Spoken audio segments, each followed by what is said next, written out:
YSR Congress party శ్రేణులకైతే కాస్త ఊపిరి లభించింది. జగన్మోహన్ రెడ్డి గారు అందరితో కలుస్తుండటం ప్రారంభించండి. జగన్ మారారు అని చెప్పాలి. ఎందుకంటే పాదయాత్ర సందర్భంగా అందరితో ఉన్నటువంటి జగన్మోహన్ రెడ్డి ముఖ్యమంత్రి అయిన తర్వాత ఎవరికి అందుబాటులో లేనటువంటి పరిస్థితులు కావడం, దాంతో ఒకళ్ళిద్దరి మీద డిపెండ్ అవ్వాల్సి రావడం, వాళ్ళు ఎంతని జగన్ని కన్విన్స్ చేయగలరు, అది ప్రాబ్లం అయిపోయింది.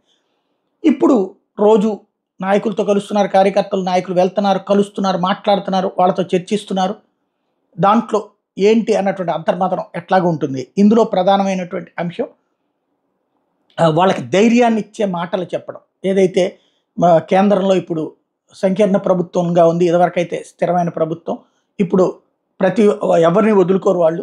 మనకి 4 సీట్లు ఉన్నాయి కాబట్టి మన అవసరం, అట్లాగే రాజ్యసభలో 11 సీట్లు ఉన్నాయి కాబట్టి వాళ్ళు వదులుకోరు, అందుకని చెప్పి మనల్ని ఏమీ చేయలేరు, జాగ్రత్తగా ఉండండి, మీరేం ప్రాబ్లం లేదు, ప్రలోభాలకు లొంగకుండా ఉంటే చాలు అంటూ అటు ఎమ్మెల్సీలకి ఇటు పక్కన స్థానిక సంస్థల ప్రజాప్రతినిధులకి వీళ్ళందరికీ చెప్పడం అన్నటువంటిది కీలక అంశం.